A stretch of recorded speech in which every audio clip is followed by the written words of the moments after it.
Evangelho de Lucas, capítulo 9, versículos de 1 a 6. Reunindo Jesus os 12 apóstolos, deu-lhes poder e autoridade sobre todos os demônios e para curar enfermidades. Enviou-os a pregar o reino de Deus e a curar os enfermos. Disse-lhes: não leveis coisa alguma para o caminho, nem bordão, nem mochila, nem pão, nem dinheiro, nem tenhais 2 túnicas. Em qualquer casa em que entrardes, ficai ali até que deixeis aquela localidade. Onde ninguém vos receber, deixai aquela cidade e em testemunho contra eles, sacudi a poeira dos vossos pés. Partiram, pois, e percorriam as aldeias, pregando o evangelho e fazendo curas por toda parte. Onde ninguém vos receber, deixai aquela cidade e em testemunho contra eles, sacudi a poeira dos vossos pés. Partiram, pois, e percorriam as aldeias, pregando o evangelho e fazendo curas por toda a parte. Palavra da salvação. Glória a vós, Senhor.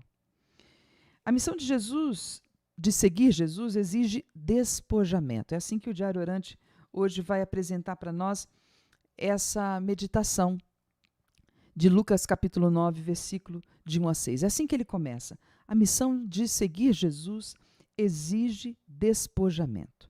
Se nós nos apegarmos a muitas coisas, não teremos tempo de servir, pois as coisas que carregamos nos ocuparão na maior parte do tempo. Quem acumula muita coisa não tem tempo para os outros. Não podemos nos apegar a coisas, a pessoas ou a situações, se queremos seguir verdadeiramente a Cristo. Olha que forte.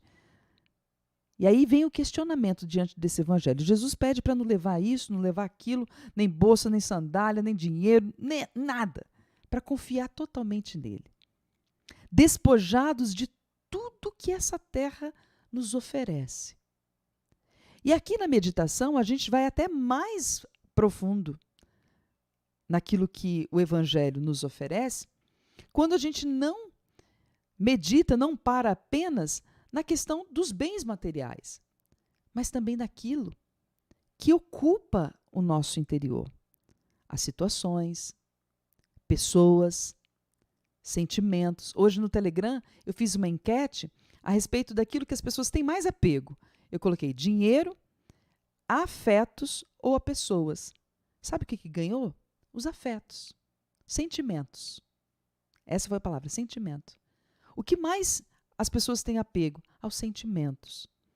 Eu poderia ter ainda feito uma pesquisa ainda mais aprofundada para dizer que tipo de sentimento você é apegado, ao ódio, à mágoa, sentimento à pessoa, ao amor por uma pessoa, porque também existe a questão da confusão a respeito do amor como sentimento, porque o amor não é um sentimento, mas muitas pessoas acham que são tão apegadas àquele sentimento, amam tanto uma pessoa, que passa do ponto, né? Já não é amor, é idolatria. Quantas pessoas idolatrando outras pessoas, fazendo de pessoas o centro da sua vida. Talvez você nunca tinha parado para pensar, né? O sentimento de posse sobre alguém, porque você trata aquela pessoa como uma posse, como um objeto. Isso é uma idolatria. Você fazer da pessoa o centro da sua vida, não viver sem ela, não fazer nada sem ela. Opa! Isso já é um ponto de reflexão e um termômetro para você saber lidar com esse tipo de sentimento. E realmente, então, esse sentimento está te oprimindo. É um apego que você tem ao sentimento, seja ele qual for, de paixão, de ciúme, de raiva, ou a pessoa propriamente dita. Você coloca aquela pessoa como o centro da sua vida. Você não vive sem ela. Uma coisa é você ter um amor ao seu cônjuge. Outra coisa é você fazer dele posse. Ele ser sua posse. Pior ainda, quando você trata o seu cônjuge como um objeto. Objeto de prazer, objeto de fazer coisas, ou de ter para si privilégios. Infelizmente, gente, isso é comum. E assim, não somente com o cônjuge, mas com qualquer outra realidade. Homens que fazem das mulheres objeto de prazer, trazem em si a figura feminina, não como filha de Deus, mas como um objeto. No olhar, no tocar, um objeto de prazer, que estimula o prazer. Enfim, a gente poderia se delongar muito sobre essas realidades, dos apegos. Apego ao dinheiro, apego a coisas. Pessoa que avarenta, né? Ela não doa, ela não empresta, ela segura tudo. A pessoa como que chama isso? Mão de vaca? Mão fechada. Que não doa, guarda tudo para si, acumuladora, acumula muita coisa, acumula sapato, acumula roupa, acumula alimento e não dá para mais ninguém. São vários tipos de apegos. E apego a situações, apego a problemas. Você já parou para pensar que muita gente pode ser apegada a problema? Não vive sem problema. Você acaba de sair de um problema, você precisa de outro problema. Mas por quê? O que está por trás desse apego ao problema? Porque, no fundo, o que você quer é chamar atenção. Você quer atenção para si. Então, tem muita gente, inclusive, apegada a problemas. Porque se ela ficar sem problema, ela não vai ter mais a atenção, o olhar do outro sobre si. Pessoas que nunca saem do lugar, está sempre pedindo ajuda, está sempre pedindo oração, está sempre pedindo... Me ajudem, rezem por mim. E a coisa não funciona. E por que não funciona? Porque ela também não faz a parte dela.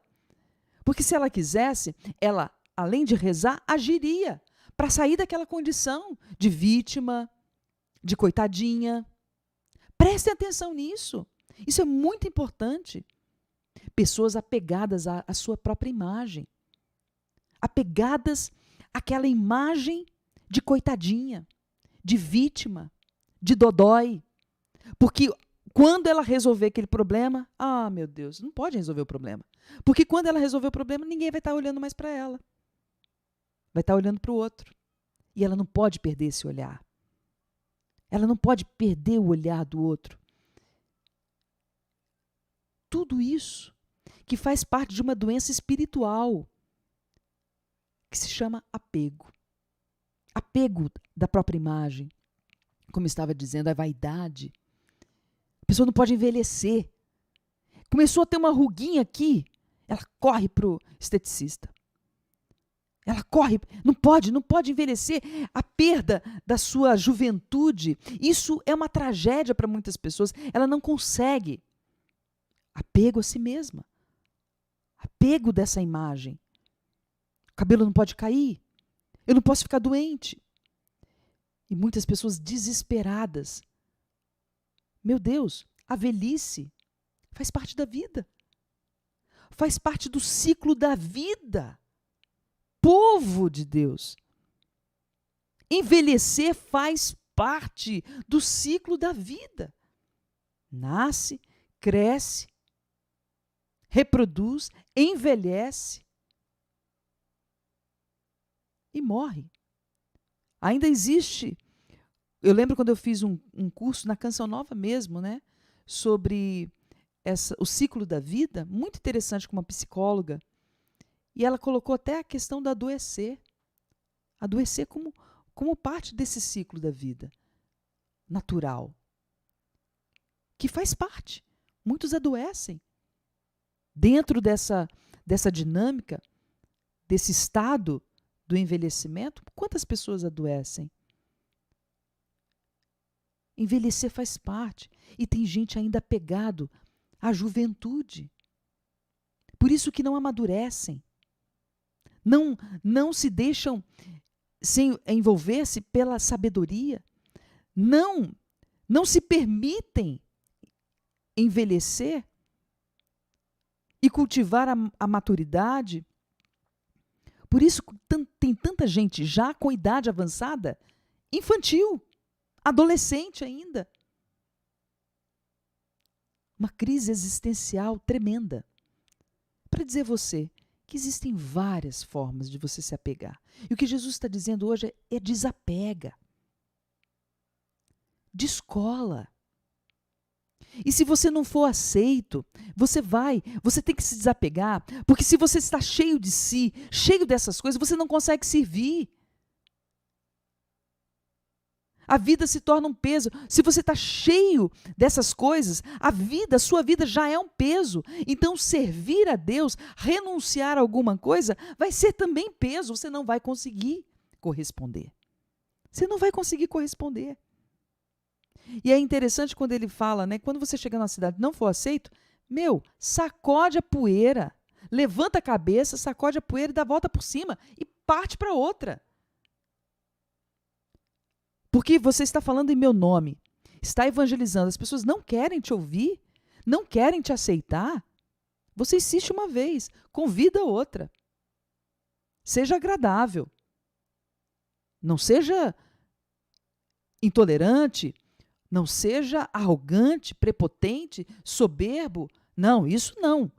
Mas você fala de novo, convida mais uma vez, insiste. Silencia, não quer, bola para frente. Olha o que ele diz. Onde ninguém vos receber, deixai aquela cidade, e em testemunho contra eles, sacudi a poeira dos vossos pés. Parte. Descola dessas situações. E falando em situação, muita gente apegada a situações, se ocupando, se preocupando, é muito interessante essa palavra, né? Preocupando, ou seja, ela antecipadamente se ocupa de realidades que não competem a ela. Veja, quanta gente vivendo a ansiedade, porque estão pensando muito lá na frente sobre algo que não aconteceu. Veja se você concorda comigo. O dia de ontem acabou, passou. Certo? Dá para voltar no dia de ontem? Não. Já existe máquina do tempo? Não. Não existe máquina do tempo, não tem como a gente voltar no dia de ontem. O que passou, passou. O que ficou para trás, ficou para trás. Por isso que eu disse lá no início, a gente tem que escolher bem, fazer boas escolhas, porque essas escolhas que nós tomamos na nossa vida têm consequências. O que nós escolhemos ontem, nós estamos escolhendo hoje. Coisas boas ou ruins. Se a gente escolheu bem, nós vamos escolher no dia de hoje e para o futuro coisas boas. Se a gente escolheu mal, seja na vida, seja no trabalho, seja na comunidade, seja onde for, nós vamos escolher o mal. Simples assim. Se você planta abacaxi, você vai colher abacaxi. Se você planta manga, você vai colher manga. Se você planta arroz, você não vai colher feijão. Se você planta maçã, você não vai colher milho. É a lógica. É assim o curso natural das coisas. Então, agora, se você errou no passado, eu sempre digo isso para você, existem dois caminhos, o remorso ou o aprendizado. E como nós somos cristãos e temos a possibilidade de recomeçar em Deus, sempre, põe isso na sua cabeça, sempre é tempo de recomeçar. Na situação onde você se encontra, o amor de Deus é tão grande, é tão infinito, a misericórdia é tão imensa de Deus, que você só não recomeça se você não quiser. Porque mesmo assim Deus te respeita. O amor de Deus é para todos. Mas será que todos querem experimentar esse amor? E querem recomeçar em Deus? Eu não sei, eu quero. Porque são inúmeras as vezes as minhas falhas. Todas as noites eu faço meu exame de consciência durante todo aquele dia. E eu tenho lá meus apontamentos. Eu errei aqui. E todos os dias eu peço perdão a Deus, até chegar o momento da confissão. Mas eu peço perdão a Deus diariamente. Eu falhei, Senhor. Me perdoa. Me ajude amanhã a ser melhor, ser uma pessoa melhor do que eu fui hoje. E o que ficou para trás, Senhor, está na tua misericórdia. Me perdoa. Me ajuda a aprender com isso. A não errar novamente. É isso. Mas não, pessoas vivem uma ansiedade. Se ocupam de algo que ficou para trás. Se apegam a essa história passada. E não andam. Não saem do lugar. Vivem uma depressão. Ou seja, elas se afundam e ficam naquela depressão. Sabe, na geografia? Uma depressão na natureza. Aquele buraco. Elas vivem esse buraco e não conseguem sair dali. Mas é claro, você está preso lá atrás. Entrega na misericórdia de Deus. Passou.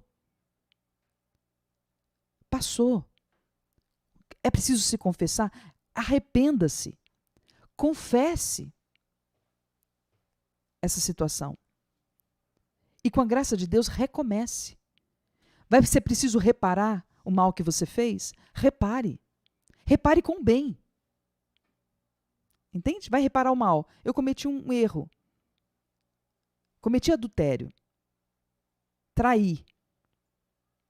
Você está firmemente com o propósito de não mais cair, não mais pecar. Peça perdão a Deus em primeiro lugar. Se arrependa disso. Confesse. Chegue até a pessoa que você traiu e diga, eu me comprometo, não quero mais. Eu errei, eu falhei. Essa é a sua parte.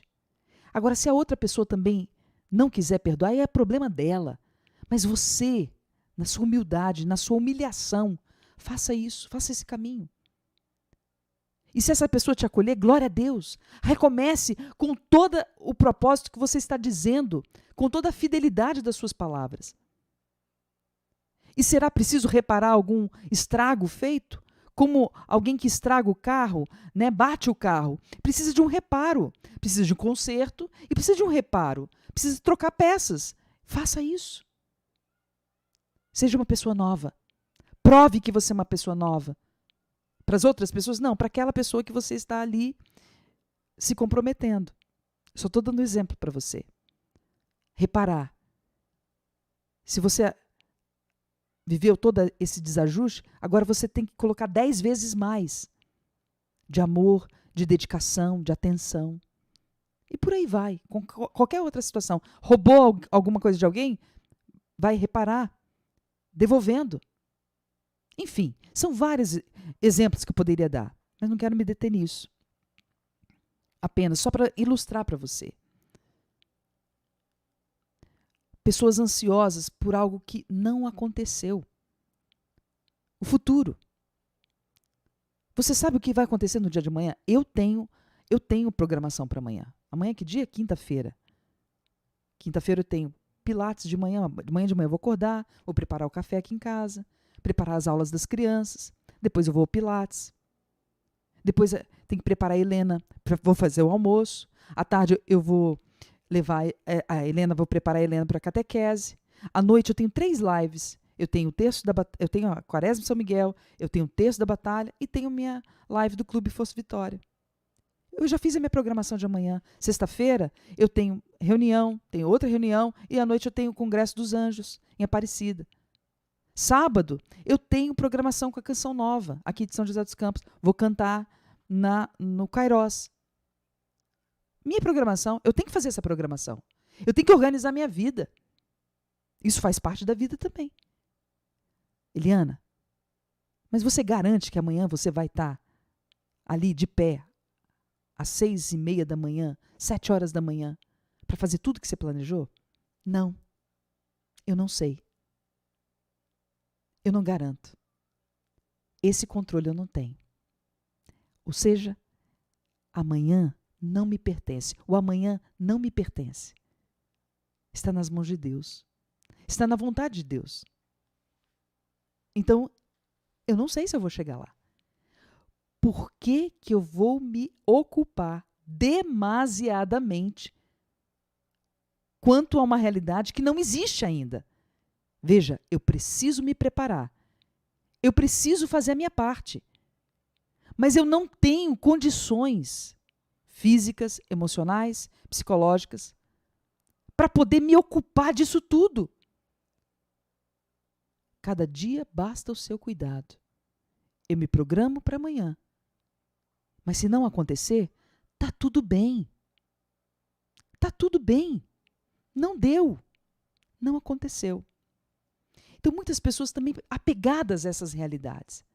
O Senhor está nos chamando a nos desapegarmos. A desapegarmos de tudo isso. Eu só quero encerrar com um assunto que tem a ver com esse apego, né? Apego à própria vida, apego a ideias que muitos de nós temos, né? Na parte política, tanta gente apegada a ideias, tanta gente apegada a ideologias e que não tem fundamento algum, e o Senhor hoje nos convidando a abrir mão de tudo isso. Eu quero dizer para você a respeito de certos assuntos que estão assim extremamente em alta, né, como diz nessa linguagem midiática aqui da internet e tudo mais, que são as questões da vacina e do passaporte sanitário. Não sei se você já ouviu falar sobre isso, né? Mas o que eu tenho recebido são muitos comentários. Não são poucos, são muitos comentários. Pessoas extremamente aflitas. Eu posso dizer para você e garantir, pessoas desesperadas. Pessoas angustiadas. Como se não bastasse toda a pandemia, o estresse, que eu não vou dizer que passou não, porque isso é reflexo do estresse vivido pela pandemia, da insegurança, da confusão de informações. Como se não bastasse todo o estresse que nós vivemos, estamos vivendo ainda, também como consequência de todo o tempo pandêmico, agora vem essas questões. Veja, que são reais. Você está vendo, você abre aí a sua internet, você abre o seu smartphone, você abre suas redes sociais e as notícias, principalmente quem está mais antenado, você sabe o tanto de sinalizações nos governos, nos estados, nos municípios, dessa questão do passaporte sanitário. O que é o passaporte sanitário? É a obrigação da vacina, da vacinação. Ou seja, quem não for vacinado não vai poder ter acesso a determinados ambientes, sejam eles restaurante, ambientes públicos, ou até mesmo, como eu li hoje, no Rio de Janeiro, até as cirurgias. Para você ver o nível que nós estamos chegando. Isso é real. Eu não estou assim, ó, tapando meu olho, não estou tapando só com a peneira, eu não sou uma pessoa alienada, como eu digo para vocês, eu estou sempre antenada. Tem dias que realmente eu não consigo entrar na internet, mas eu gosto muito de estar sabendo o que está acontecendo no mundo, porque eu acho que todo evangelizador ele precisa saber, estar ligado, né, a tudo que está acontecendo, porque nós também somos profetas, né, e profetas no sentido de denunciar para anunciar a verdade. Então a gente precisa estar sabendo o que está acontecendo e na real, né, naquilo que é verdadeiro, para poder também denunciar e anunciar. Denunciar o que é mentira e anunciar a verdade. Então eu preciso estar por dentro. Então eu vejo, isso é real, isso é concreto. Eu tenho amigos, né, que entendem muito mais do que eu, e aqui eu quero deixar claro que muitas coisas eu vou trazer uma luz da igreja, mas em outras coisas é algo particular, e eu sou livre para dizer o que eu penso, né? Se eu estiver errada, eu me submeto à igreja, eu falo em nome da igreja, eu falo em nome da Igreja Católica Apostólica Romana, na qual eu sou batizada, e sou evangelizadora nela, eu acredito nessa igreja, eu amo a minha igreja, e eu me submeto a tudo que ela diz, porque eu acredito que a salvação está nela. Então, se eu estiver alguma coisa errada, se eu falar alguma coisa errada, se tiver algum padre, alguma pessoa muito mais entendida que eu, você pode chegar para mim no meu privado com o Fábio, me dizer: Eliana, você falou uma besteira, eu vou me corrigir, eu vou vir aqui me retratar, eu vou pedir perdão, eu vou buscar ajuda, eu vou buscar em lugares e pessoas que sabem mais do que eu. Mas então eu vou dizer algo que a igreja diz e algo que é particular. Decisões, escolhas que eu fiz, que terão consequências, claro, mas na minha liberdade, como filha de Deus, eu pude escolher. Tive a liberdade de escolher e vou assumir essas escolhas. Como todas as coisas boas que eu já escolhi, as coisas ruins que eu já escolhi na minha vida, e eu assumi a responsabilidade de todas elas. Então, quanto ao passaporte sanitário, eu queria dizer isso para você. Ficou claro o que é o passaporte sanitário? É esse passaporte, né? Essa liberação que você tem a partir da vacinação que você recebeu. Então, as pessoas que receberam a vacinação, e se no seu estado, no seu município, no lugar onde você mora, no seu trabalho, né, principalmente os servidores públicos, né, está sendo exigido esse passaporte, ou seja, está sendo exigido a sua vacinação. Se você foi vacinado, você já tem o passaporte sanitário. Isso está claro para vocês? Deixa eu dar uma olhadinha aqui, ó, nos comentários. Eu acho que é muito importante a gente falar sobre isso.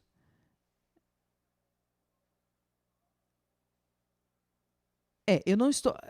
tá vendo? Eu vou passar... Eu vou ignorar alguns comentários, né? Eu só estou dizendo porque tem a ver com o evangelho de hoje, desses apegos a essas situações. Entende? Então, eu não estou discutindo a vacinação. Veja bem, gente, pelo amor de Deus. Eu estou informando porque talvez você esteja muito claro naquilo que você escolheu, naquilo que você vive. Mas estou dizendo e estou aproveitando, sim, essa oportunidade de estar meditando o evangelho, não para discutir vacinação. Eu estou clareando você por conta de muitas pessoas, não são poucas, não é uma nem duas. Existe um grupo de pessoas, que são muitas pessoas, que estão desesperadas por conta desses dois assuntos. E eu me sinto na obrigação de falar com você e rezar sobre isso. Rezar pedindo paz a essas pessoas, no coração dessas pessoas.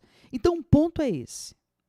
O que está acontecendo em relação a isso? Então, você que foi vacinado, você tem o passaporte sanitário. Quem não foi vacinado? Foi uma escolha que você fez. E você é livre para escolher essa realidade. E se você não escolheu não vacinar, por favor, respeite quem escolheu vacinar. Eu vacinei, na segunda-feira eu tomei a minha segunda dose, passei mal pra caramba. Eu não disse isso aqui para vocês, mas eu passei muito mal. De segunda para terça, tive todas as reações. Febre, calafrio, tudo eu tive. Eu escolhi vacinar. Porque a minha opinião, Eliana dando a sua opinião sobre esse assunto. A vacina é a única forma que hoje nós temos de tratar a pandemia. E o resultado da vacinação, na minha opinião, tem sido positivo. Porque os casos diminuíram. Essa é a minha parte. Quanto a vacina ser algo da besta e o passaporte sanitário ser a marca da besta, que é isso que as pessoas estão desesperadas. É esse ponto-chave que as pessoas estão desesperadas. De ser a marca da besta. De ser o apocalipse. Jesus está voltando e ele vai vir para julgar, e quem tomou a vacina vai para o inferno. Gente, vocês não têm noção. É essa mentalidade, essa loucura, dessa confusão de ideias que as pessoas estão passando. Essa histeria que está acontecendo. E, sinceramente, eu não quero dizer nomes, eu não quero julgar, eu só estou dizendo para iluminar você que está aqui comigo. Então, se você tomou a vacina, bom para você. Você fez essa escolha? Então assuma essa escolha. Assuma as consequências dessa escolha. É o que você tinha, é o que eu tinha. É o que nós temos hoje. Não tem mais nada. O povo estava morrendo, todo mundo morrendo. É o que nós temos. Agora, quem não tomou, bom para você também. Foi a sua escolha. Existia uma vacina que não estava comprovada, que tem suas consequências, porque a vacina precisa de um tempo para ser aprovada, e todo o histórico de vacinas, de criação de vacinas, desenvolvimento de vacinas, a gente sabe de tudo isso. Mas para esse tempo emergencial era o que nós tínhamos. Então, quem tomou, bom para você. Quem não tomou, bom para você também. Mas ambas as partes precisam se respeitar. Porque com essa brigaiada a gente não vai chegar a lugar nenhum. Então eu respeito você que tomou vacina e eu respeito você que não tomou. Ponto. E tá tudo bem. E tá tudo bem. Isso não tem a ver com religiosidade. Entende? Vamos separar as coisas. Outra coisa, então, é o passaporte sanitário. Quem tomou vacina tem o passaporte sanitário. Quem não tomou, isso tem suas consequências. Não vai ter o passaporte sanitário. Agora, isso também é uma escolha. A questão do passaporte sanitário não é religiosa. Não é religiosa. Existem outras coisas por trás disso. Totalitarismo, a ditadura, obrigando você a fazer uma coisa, obrigando você a fazer uma coisa que você não queira. Ou seja, tirando a sua liberdade de escolha. Esse é um ponto importante. Esse é o ponto, na verdade. Tirando de você a liberdade de escolher. A liberdade de ir e vir. Privando você dessa liberdade de ir e vir. Ninguém pode fazer isso. Esse é o ponto. Que não tem a ver com religiosidade, com fé.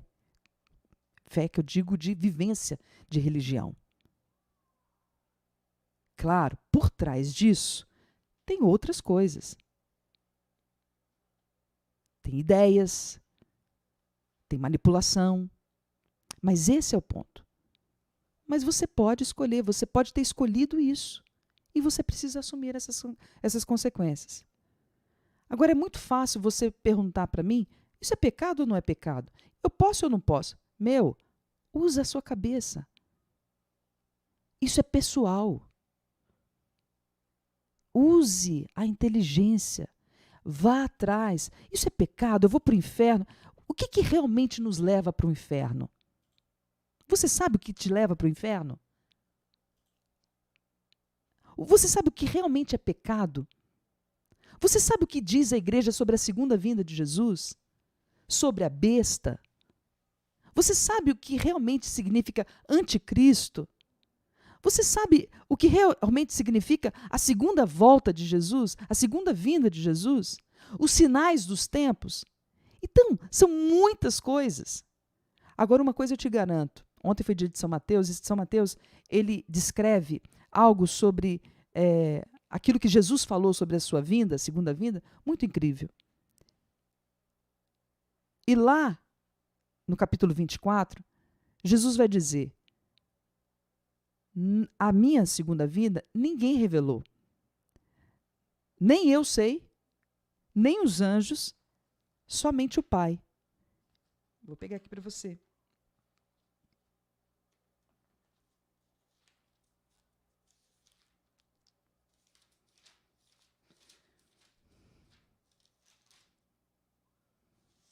Quanto àquele dia, ele está dizendo a segunda vinda, tá?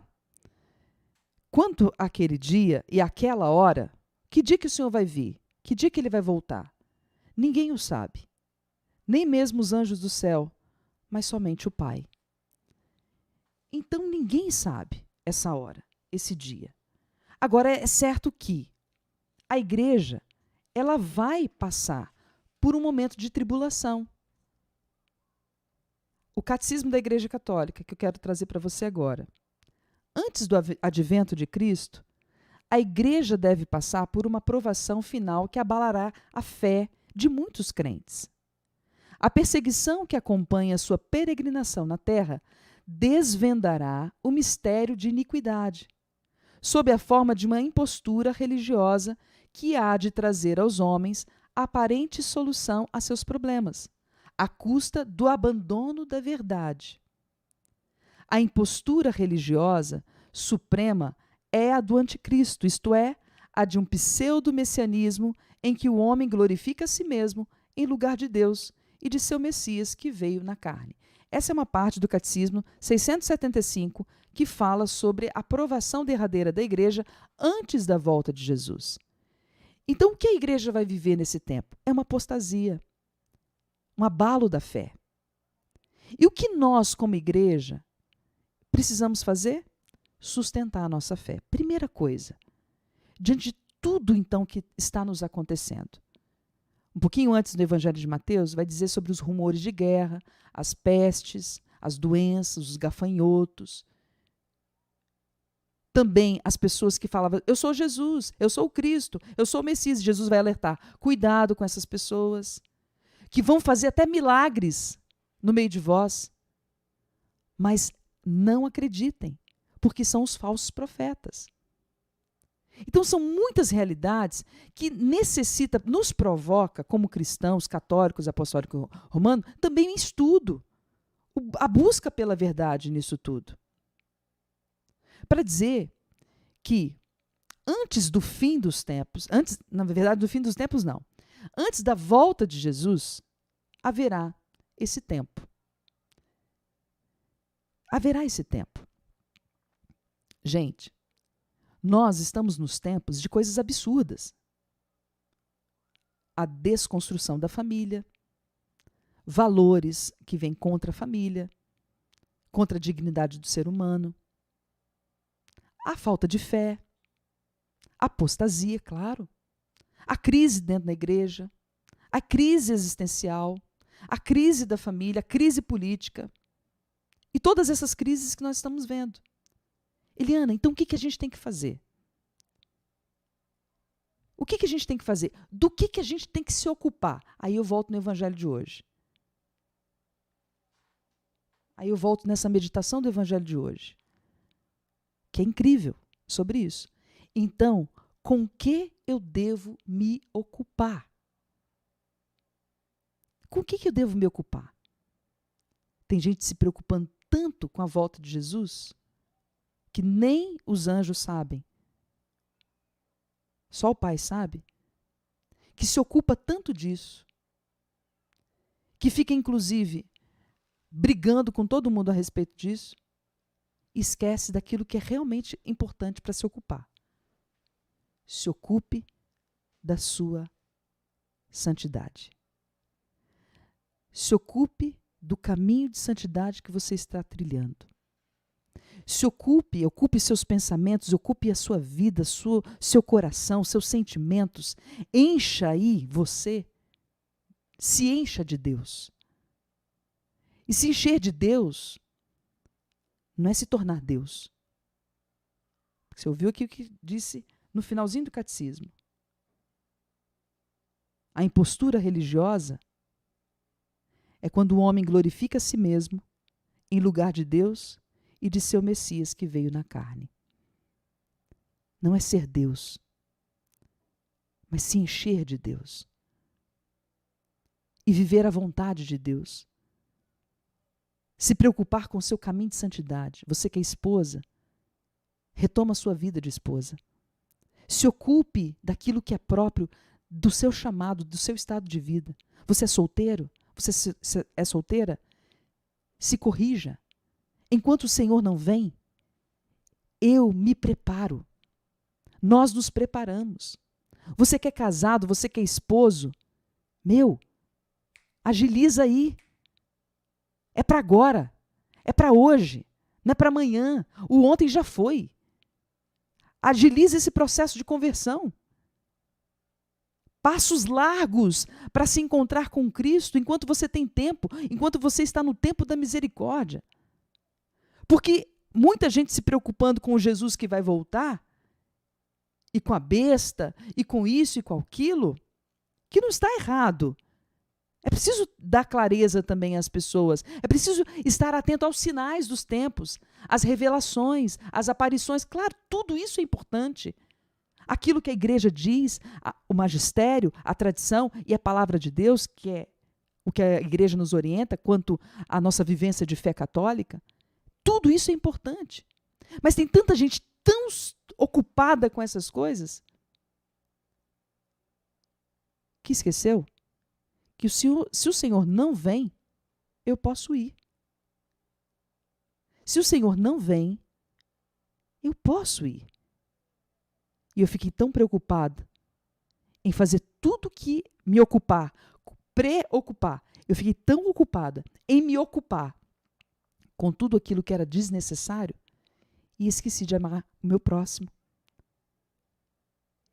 Esqueci de insistir e investir no meu caminho de santidade. Continuei numa vida errada. Entendem? O que você tem ocupado? Do que você tem se ocupado? O que está ocupando hoje seu coração? Você está se ocupando com coisas passageiras? Ou você realmente está se ocupando com as coisas de Deus? Você está se ocupando com as coisas que passam? Ou você realmente está se ocupando do seu caminho de santidade? E santidade não é somente o por hoje não vou mais pecar. Santidade significa amor-caridade, a vivência do amor-caridade. Porque de tudo que você faz, de todas as coisas maravilhosas que você faz, eu acredito que você faça, se não tiver amor, nada tem valor. Se não tiver amor, nada tem valor. E eu e você já sabemos os grandes e maiores mandamentos que o Senhor nos deixou. Amá-lo sobre todas as coisas e ao próximo como a si mesmo. É disso que nós temos que nos ocupar. É isso que precisa ocupar os nossos pensamentos e os nossos sentimentos. Amar a Deus sobre todas as coisas. Isso implica a colocá-lo em primeiro lugar nas nossas vidas. Sobretudo nas escolhas que nós fazemos. Fazer em tudo a vontade de Deus. Escolher aquilo que Deus quer, aquilo que Ele manda. Amar o próximo como a si mesmo. Eu amo o outro e amo a mim mesma. Sem apegos, sem idolatria. Amor como decisão. E o parâmetro que nós temos são os 10 mandamentos. É disso que a gente tem que se ocupar. Se ocupe dessas coisas. E viva em paz.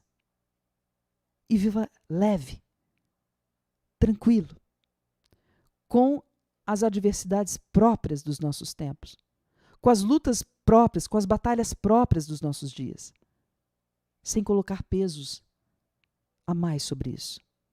Cuide do seu caminho de santidade e já é muito para você. Deixe que as outras coisas Deus cuida. E vivendo a santidade, fazendo o seu caminho de santidade, naturalmente, todas essas realidades que aparentemente hoje são confusas para nós, terão clareza sobre os nossos olhos. Busque o seu caminho de santidade. Se ocupe disso e já estará muito bom, muito bem.